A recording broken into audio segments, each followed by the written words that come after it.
Desk, America's News Now.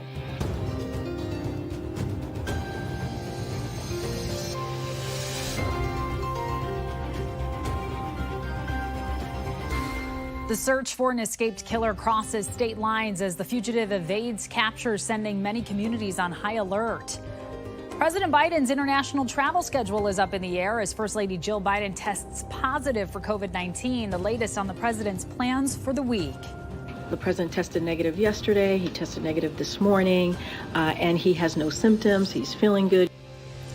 And convicted killer Alex Murdaugh might be freed as his attorneys look to overturn the conviction against him with bombshell accusations.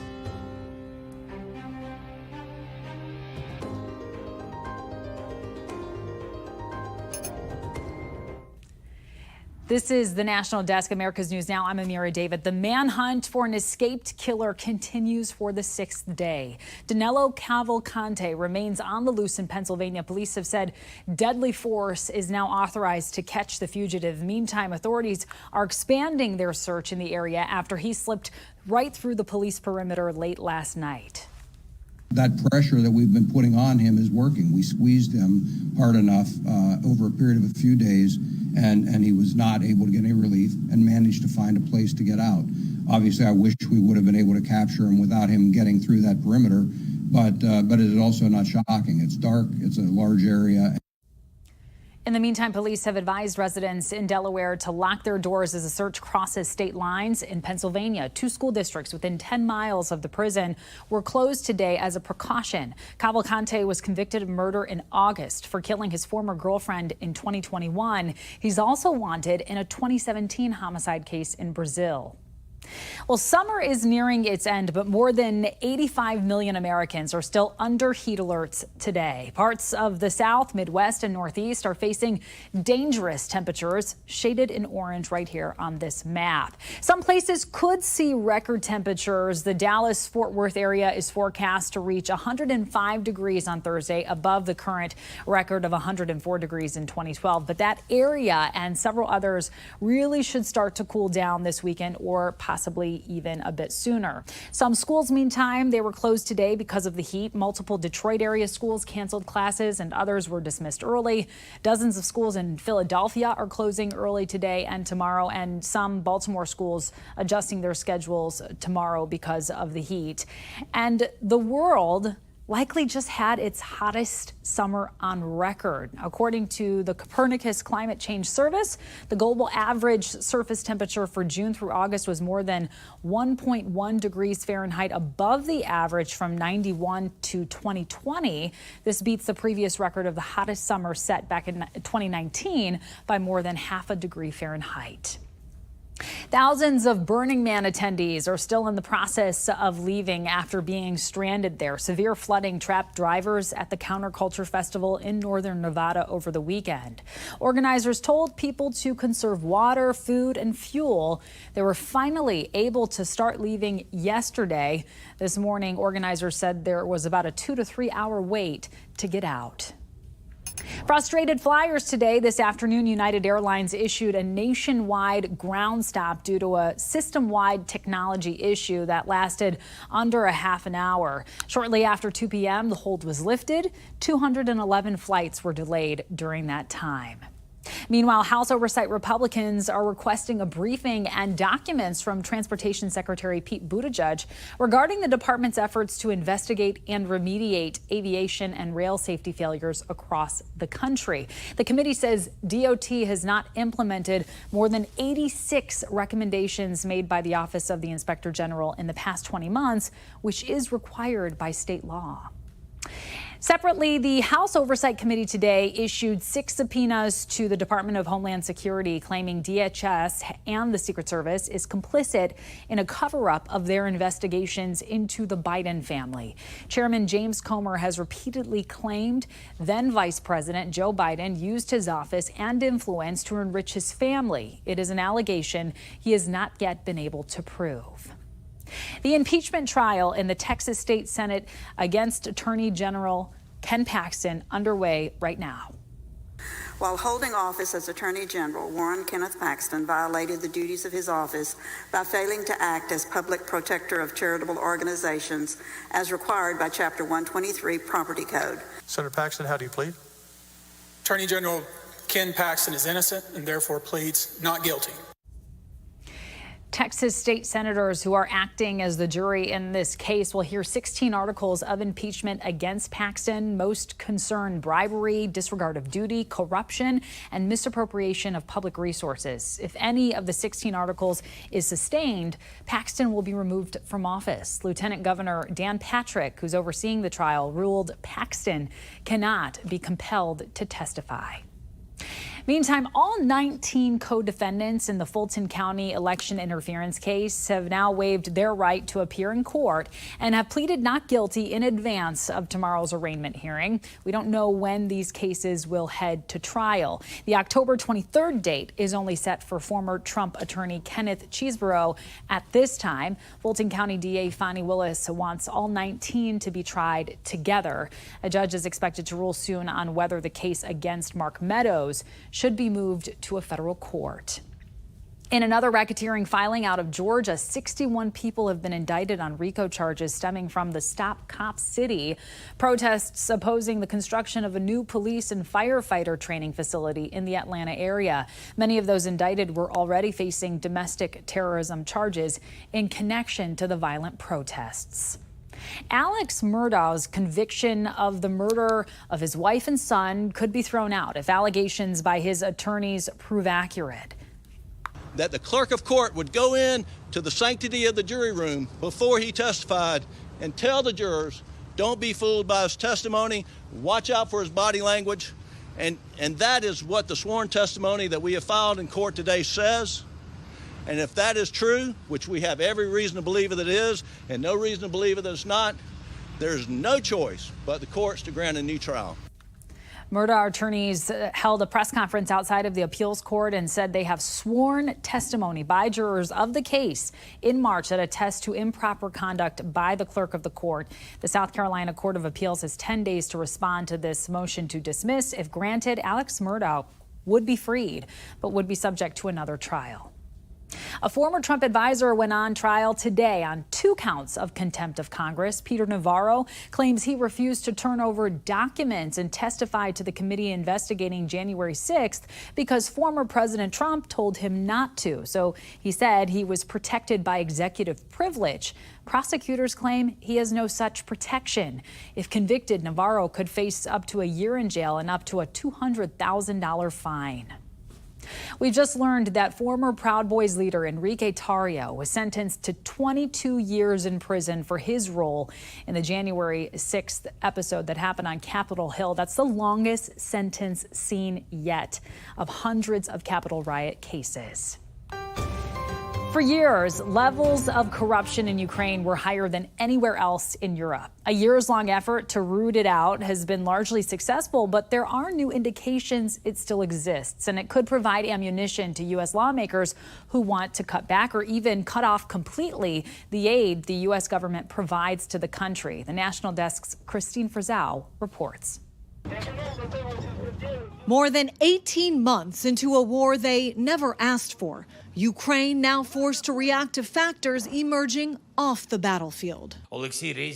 Defense Minister Alexei Reznikov recently fired by Ukrainian President Zelensky in the wake of multiple scandals involving his Ministry of Defense, with accusations of price gouging and bribery, though Reznikov himself was not implicated. Now a report in the New York Times outlining the enduring challenge of corruption in Ukraine, and that government officials acknowledge that some military contracts failed to produce weaponry or ammunition, and that some of the money has vanished.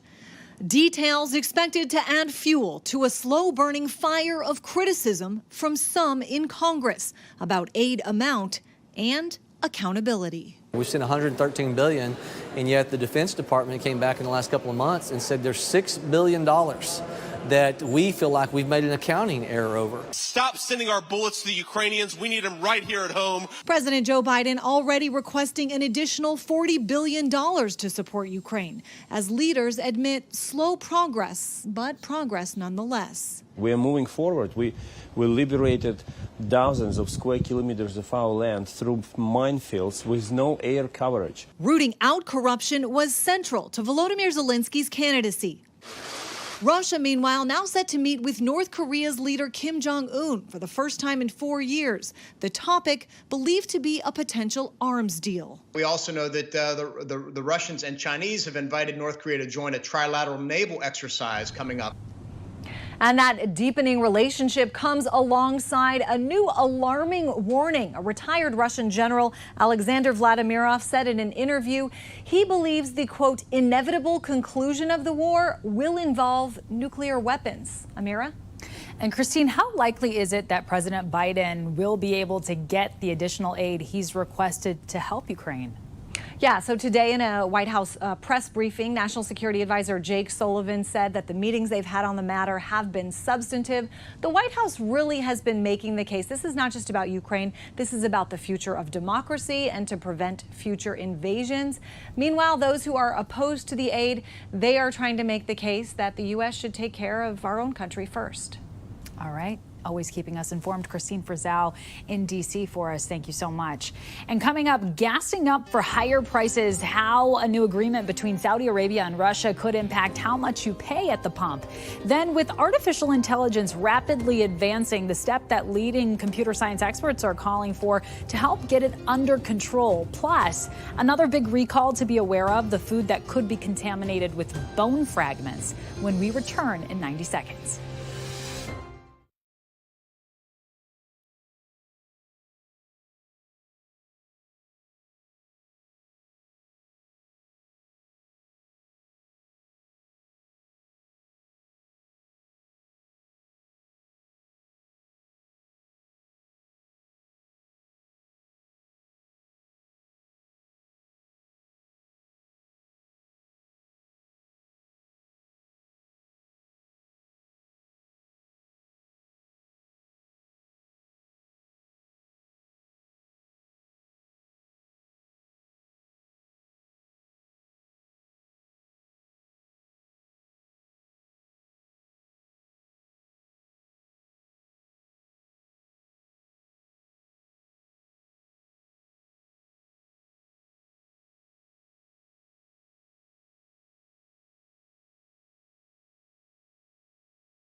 The United States Senate came back into session today after the recess, and a Capitol physician says Senate Republican leader Mitch McConnell's latest freeze-up shows no evidence of stroke or seizure disorders. The 81-year-old Republican leader suffered a concussion from a fall back in March. The Senate Minority Leader today briefly addressed the recent incident, saying it was nothing to focus on. One particular moment of my time back home has received its fair share of attention in the press over the past week. But I assure you, August was a busy and productive month for me and my staff back in the Commonwealth. Meantime, a new poll showing a neck-and-neck race for the White House. What's dividing voters over Biden versus Trump? The National Desk's Scott Thuman reports from Washington. In a divided nation, there's understandably a clear line of differences between the top White House contenders, but new numbers show disappointment for President Biden. Donald Trump, now 4 times indicted, twice impeached, and twice having lost the popular vote, is even with the incumbent at 46%, according to the Wall Street Journal, largely due to Biden's age, questions over his mental acuity, and his record, though he's trying desperately to change that. When the last guy was here, he looked at the world from Park Avenue. I look at it from Scranton, Pennsylvania. Fixing supply chains. And spending $25 million on ads airing during football games and elsewhere to bolster voters' faith in so-called Bidenomics, even as 58% say the economy's gotten worse under his leadership. Today, inflation is down to 3%, unemployment the lowest in decades. The polling data showing Biden may be seen as more honest and more likable, but the age issue a true handicap. 73% saying he's too old compared to only 47% for Trump. It's not just Republicans, it is Democrats, 7 in 10, who say they're worried. Anybody with eyes can see that Joe Biden is extremely old. Many Democrats, too, indicating they don't want Biden as the nominee. But if it does indeed come down to these two, pundits say there could be a shift. The vast majority of Democrats, almost 100%, very close to it, plus a sizable majority of independents, are simply not going to buy that Donald Trump should be rewarded with another 4 years in the Oval Office. Timing is also a factor, and Donald Trump could be defending himself in multiple courtrooms just as people are voting. And also critical, the economy. Will it be improving, which would help President Biden, or will it take a turn for the worse? In Washington, I'm Scott Thuman. President Joe Biden tested negative for COVID today. He's been testing for the virus out of precaution after First Lady Jill Biden tested positive on Monday night. The White House says the president is not experiencing any symptoms, but it comes just 2 days before Biden is set to travel to India for the G20 summit, followed by a trip to Vietnam. But that didn't stop President Biden from awarding the Medal of Honor today to a Vietnam War Army helicopter pilot, retired Captain Larry Taylor of Tennessee.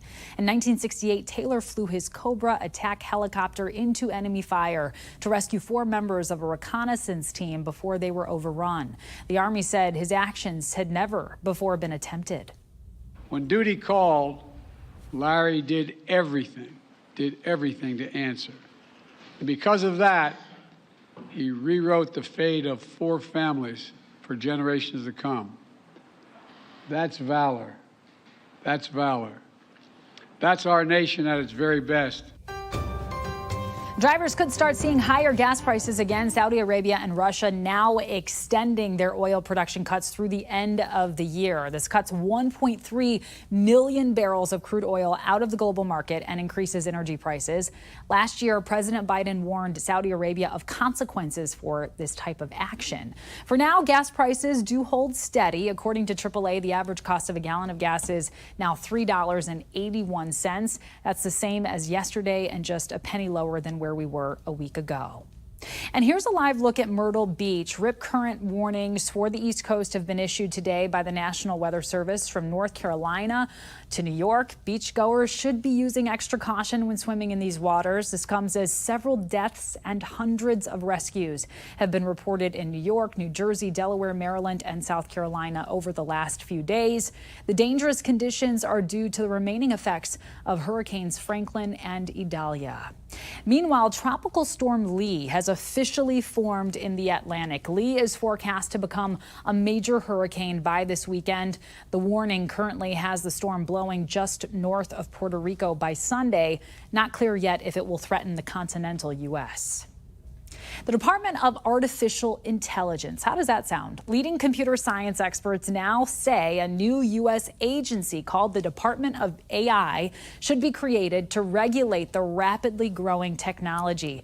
Experts surveyed said a U.S. or global agency is preferred over regulation through Congress, the White House, or the private sector. 1 in 6 of the respondents said AI shouldn't or can't be regulated. The findings come ahead of a series of AI forums on Capitol Hill beginning September 13th, where regulation will be discussed. We have reporters all across the country in your neighborhoods covering issues that matter most to you. We're taking the pulse of America.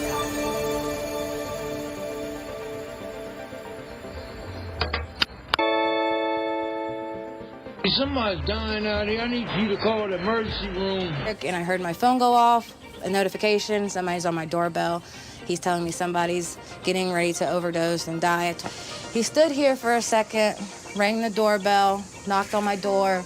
I informed him that there was Narcan in the mailbox. He came in, got the Narcan out, said thank you, and went down the stairs, went around the corner and used it. Destiny Bellis says she moved to her East Columbus neighborhood back in August. After noticing a large drug presence, she started keeping naloxone in her mailbox just in case a stranger needed it. It's used to revive someone overdosing on opioids. Giant has complained to D.C. officials it's losing $500,000 to theft at this Alabama Avenue store, worse than any of its 130 DMV stores, worse apparently than this Giant on H Street Northeast, where a customer last year took these images of rampant theft of Tide detergent and other name brand products. Back to Alabama Avenue, Giant says, we intend to remove many national brand health and beauty care items and replace them with private label brands where possible at our Alabama Avenue store. Also, they're going to have people in the store, they said in the statement, to greet customers as they arrive and check receipts as they exit. In Palm Beach and Okeechobee counties in Florida, hundreds of anti-Semitic flyers were found in residents' yards on Labor Day. Authorities said residents found bags with several pages of anti-Semitic rhetoric and some kind of pellets on the edge of their driveways. The police told people not to open the packets and throw them away immediately with a plastic bag or gloves. A local rabbi says the Jewish community is concerned. People are concerned, people are outraged, people are scared. We know that word bullets can turn into real bullets. And so the reaction needs to be swift, it needs to be community-wide. A major recall has been issued. The food that could contain bone fragments and the states impacted.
Nearly 16,000 pounds of Hillshire Farm smoked sausage made with pork, turkey, and beef has been recalled due to possible contamination with bone fragments. The FDA said the recall affects shipments of the product to retailers in California, Maryland, New Mexico, New York, North Carolina, Pennsylvania, and Virginia for packages produced on June 14th, 2023 and a use-by date of November 11th, 2023. Well, a new device could help produce a common complication that often accompanies a procedure to treat heart rhythm problems. Medical reporter Liz Bonus explains how it works. Hey there, hello to you. This procedure used to treat what's called atrial fibrillation, a common problem where an ablation is often used to burn or freeze a precise area of the heart to restore a normal heart rhythm. Researchers at The Ohio State University Wexner Medical Center have developed a new device which may stop damage during this procedure to the esophagus. As this video provided by the center shows, this device is used to simply shift the esophagus out of harm's way during the procedure, which reduces the risk for esophageal damage. The immediate result is safety during the procedure. The additional benefit is confidence for the physician to be able to deliver the ablation energy where they want, regardless of where the esophagus is located. This is what the device looks like once it's inserted. The patient is under general anesthesia for the procedure, and this gets inserted into the esophagus, so it's very atraumatic. It has a rounded tip. And the other key point, it has these small little holes at the end of it, and that becomes the site of vacuum suction. A clinical trial led by Ohio State found that without the device, over a third of heart ablation patients had esophageal injuries. But when the new device was used, less than 5% of patients had that injury to the esophagus, and they were much less severe than the control group. One of the reasons these added safety devices make such a big difference is that AFib kind of feels like a fish flopping in your heart, but it raises your risk for stroke significantly. If you notice you're short of breath, you feel dizzy a lot, you get tired or weak more easily than you used to, ask your doctor to refer you to a cardiologist. I'm medical reporter Liz Bonus. Back to you. All right, Liz, thank you. Coming up, a major announcement from the Rolling Stones when we come back in just 90 seconds.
All right, go, Coco, go. Tennis star Coco Gauff making history again, reaching her first U.S. Open semifinal and becoming the first American teen to reach the Final Four since Serena Williams did that in 2001. It marks the 16th victory in her past 17 matches.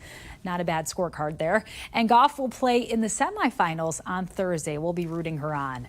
Meantime, millions of Rolling Stones fans around the world can get some satisfaction. This after learning the legendary band will release their first album of new music this week for the first time in nearly 20 years. It all comes in the same year Keith Richards and Mick Jagger hit a milestone, turning 80 years old. Few details about the new music have been released, but the band plans to reveal more info during a live YouTube broadcast with Tonight Show host Jimmy Fallon tomorrow at 9:30 in the morning. That's Eastern time. There you have it. Let's keep the good times rolling, shall we? Lots of people are waiting to see and hear that album.